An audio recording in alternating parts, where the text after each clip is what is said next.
Good Monday afternoon, and thank you for joining us on KARE 11 News Now. I'm Rena Sargentopoulos. Just in this afternoon, Alex Preddy's death has officially been ruled a homicide, and the federal agents involved in the shooting have now been identified. According to ProPublica, who viewed government records of the shooting, Border Patrol agent Jesus Ochoa and Customs and Protection Officer Raimundo Gutierrez both fired their weapons. DHS previously reported that 2 agents fired at Preddy, but it's still unclear whether one or both agents struck him. According to the documents that ProPublica viewed, both men were assigned to Operation Metro Surge. So far, Customs and Border Protection, which employs both men, has refused to release the names of the agents. Developing this afternoon, Attorney General Pam Bondi announcing 2 more arrests in connection to a protest at a St. Paul church. Bondi said Ian Davis Austin and Jerome D'Angelo Richardson are now in custody. They've been charged with conspiracy against the rights of religious freedom at a place of worship and interfering with the exercise of that right. In a social media post today, Bondi wrote, quote, "If you riot in a place of worship, we will find you." This comes after journalists Don Lemon and Georgia Fort were arrested and indicted on charges of interfering with the exercise of the rights of religious freedom. The journalists were later released. A federal magistrate judge is now rejecting those charges, ruling that the administration lacked cause for their arrests. The protest was aimed at the church's pastor, who people believe works for ICE. Right now, let's take a live look from our nation's capital, where the U.S. is still in a partial shutdown that could last until at least Tuesday.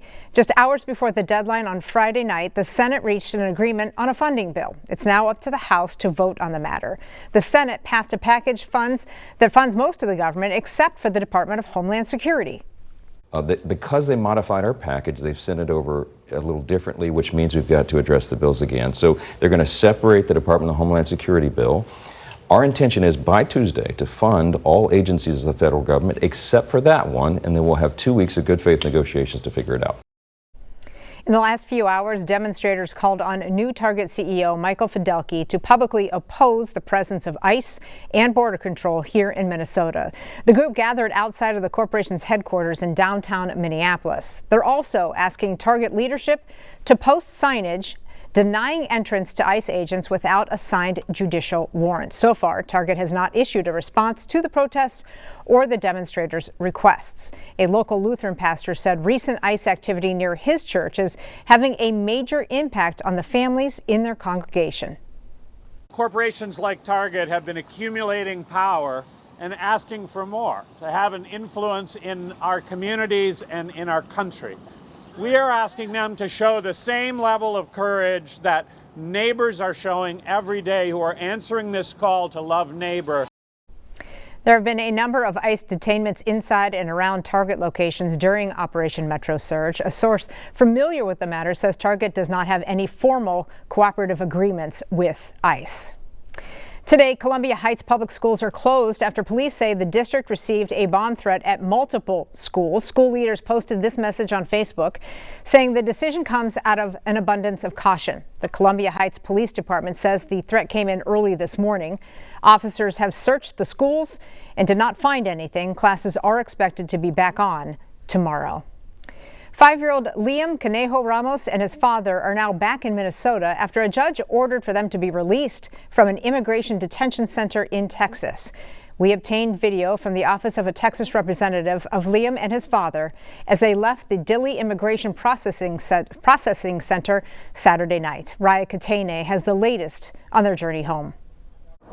The 5-year-old boy whose picture traveled the world, Liam and his dad are coming home. has landed back home. A reunion for Liam and Adrian to come home with their families. A reunion Columbia Heights Mayor Amada Marquez Simula is grateful for, but says is only the beginning of the road to recovery for Liam Ramos and his father, Adrian Arias. Nearly 2 weeks ago, the two were detained by ICE agents at their home as Liam was getting out of school and have since been in a Texas immigration detention facility. We know how much trauma is going to be going through the family for so long, and the community is ready to support them. Liam and his dad landed in Minnesota on Sunday after a judge ordered their release. In a post on Instagram, Representative Joaquin Castro from Texas confirmed that Liam is back home with his now famous hat and backpack. Feels good.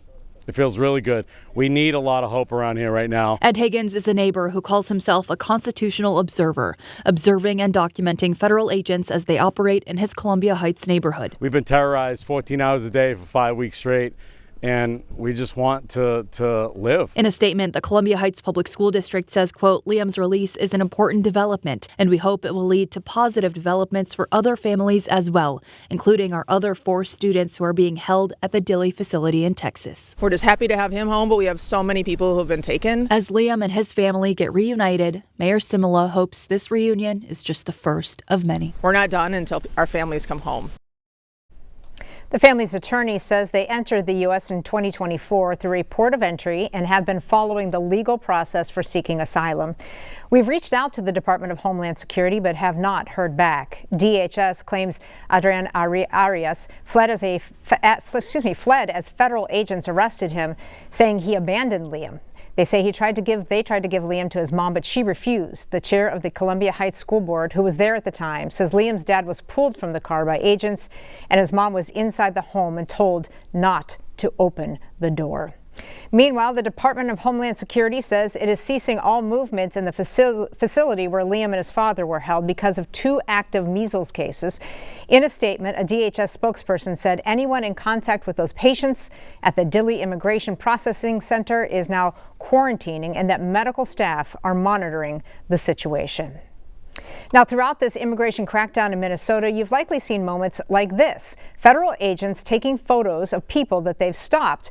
But we had not heard how they were using those photos until this week. A recent report from the New York Times claims ICE agents in Minnesota are using facial recognition technology to not only identify illegal immigrants, but also to track those citizens who are protesting ICE's presence. Gordon Severson looks into the use of this technology on American citizens and the concerns that surround privacy.